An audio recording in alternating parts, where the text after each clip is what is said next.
दोस्तों, अगर आप एक स्टूडेंट हैं तो आपके साथ ज़िंदगी में कभी ना कभी ऐसा ज़रूर हुआ होगा। कभी कभी जब आप पढ़ रहे होते हैं और ख़ास तौर पर जब आप किसी एग्ज़ाम की तैयारी कर रहे होते हैं तो अचानक आपको पता लगता है कि आपने जितना भी पढ़ा था उसमें से ज़्यादातर चीज़ें आपको भूल गई। एग्ज़ाम के बीच में जब आपके सामने कोई क्वेश्चन आता है जो आपको लगता है कि ये तो आपने पढ़ रखा है और उसका जवाब आपको आता है, लेकिन आप उसको याद करने की कोशिश करते हो लेकिन आपके दिमाग में कुछ नहीं आता। आपका दिमाग बिल्कुल खाली हो जाता है। ऐसा लगता है जैसे किसी ने आपके दिमाग से सब कुछ बाहर निकाल दिया हो। क्या आपने कभी ऐसा महसूस किया है? मुझे लगता है हम में से ज़्यादातर लोगों ने इसे ज़रूर महसूस किया होगा। दोस्तों, भगवान बुद्ध ने हमें सिखाया है कि हमने जो भी पढ़ा है उसे भूलने के 5 कारण हैं। बुद्ध के शब्दों में इसे पंच निवर्ण कहा जाता है। निवर्ण शब्द का अर्थ है कि आपके दिमाग को किसी चीज़ ने ढक रखा है, जैसे कि आपने अपना दिमाग किसी पॉलीथीन के बैग में डाल दिया हो। जब आप कोई चीज़ पॉलीथीन के बैग में डालकर उसे बाहर से कसकर बांध देते हैं और उसे बहते हुए पानी में रख देते हैं, तो क्या उस बैग के अंदर की चीज़ गीली होगी? नहीं, क्योंकि पॉलीथीन की थैली पानी को अंदर जाने ही नहीं देगी। इसी तरह हमारा दिमाग भी कुछ विचारों से ढका रहता है, जिसकी वजह से हमारे दिमाग में कुछ भी नहीं घुस पाता और जो हम पढ़ते हैं वो हमें भूल जाता है। इसलिए इन 5 बाधाओं की वजह से हमें पढ़ा हुआ याद नहीं रहता। इनमें से पहली बाधा है गंदे या अश्लील विचार। अगर आप पढ़ते समय वासनापूर्ण या गंदे विचारों के बारे में सोच रहे हैं तो जो चीज़ आप पढ़ रहे हैं वो आपके दिमाग में कभी नहीं जाएगी और आप कभी उन्हें याद नहीं कर पाएंगे। जब हमारा दिमाग इन गंदे और अश्लील विचारों से भरा हुआ होता है तो हम सब कुछ भूलकर इन विचारों में खो जाते हैं और जो काम हम कर रहे होते हैं उसके ऊपर ध्यान नहीं दे पाते। फिर चाहे आप क्लासरूम में हो या आप स्टडी रूम में बैठकर पढ़ ही क्यों ना रहे हो, आपका शरीर तो वहाँ बैठा होगा लेकिन आपका मन कहीं और ही होगा और आप जो कुछ भी पढ़ेंगे वो आपके दिमाग में जाएगा ही नहीं। इसलिए पहली बाधा है गंदे और अश्लील विचार। दोस्तों, दूसरी चीज़ है क्रोध यानी गुस्सा।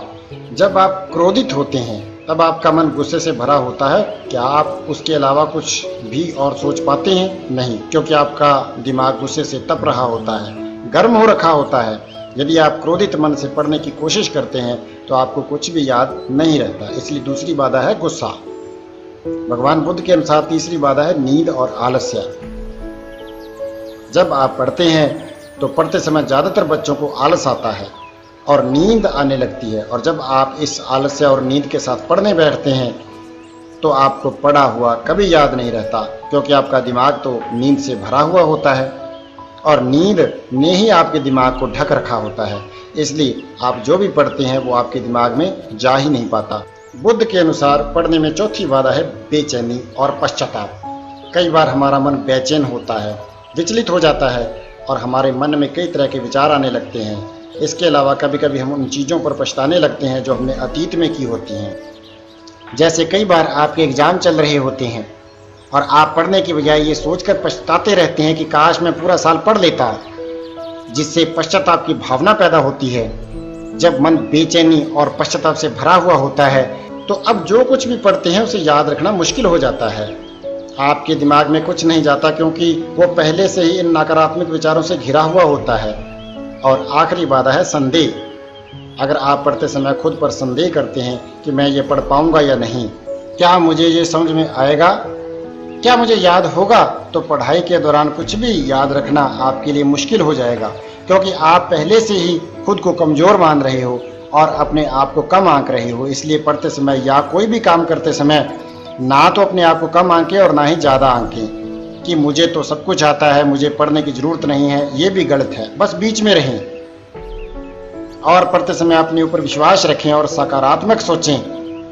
और पढ़ते समय अपनी तुलना दूसरों से ना करें, क्योंकि जब आप खुद की तुलना दूसरों से करते हैं तो आपको अपनी काबिलियत पर शक होने लगता है और यह आत्मसंदेह आपके मन को ढक लेता है।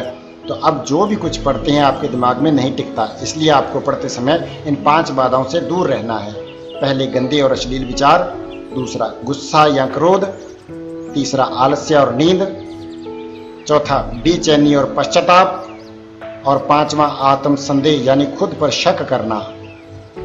यदि आप इन 5 विचारों से दूर रहते हैं तो हमेशा आप जो चीज़ पढ़ेंगे आपके दिमाग में चली जाएंगी और आप उन्हें कभी भी कहीं भी याद कर सकते हैं, क्योंकि वो आपके दिमाग में अच्छी तरह बैठ चुकी होंगी। और आप अपनी पढ़ाई पर अच्छी तरह ध्यान भी केंद्रित कर पाएंगे। अब आपके मन में ये सवाल आ रहा होगा कि अच्छा, तुमने ये तो बता दिया कि ये 5 चीज़ें हमारी पढ़ाई में बाधा बनती हैं, लेकिन हम इनसे दूर कैसे रहें? तो चलिए मैं आपको बताता हूँ। भगवान बुद्ध ने कहा है कि इन बुरे विचारों के लिए सबसे अच्छी दवा है ध्यान या मेडिटेशन करना। मेडिटेशन के जरिए आप अपने मन को शांत कर सकते हैं।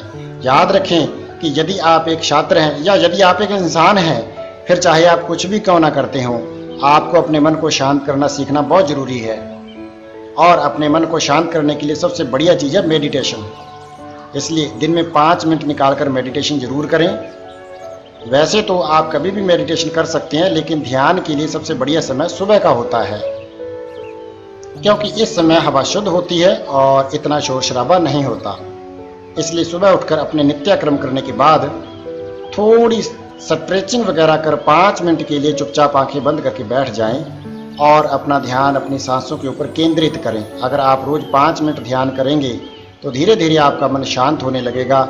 जितना आपका मन शांत होगा उतनी ही आपकी एकाग्रता बढ़ेगी, और जितना आप एकाग्र होकर पढ़ेंगे उतना ही आपको पढ़ा हुआ कम भूलेगा। और शांत मन के साथ पढ़ने से आप उन 5 बाधाओं से दूर रह पाएंगे। धन्यवाद।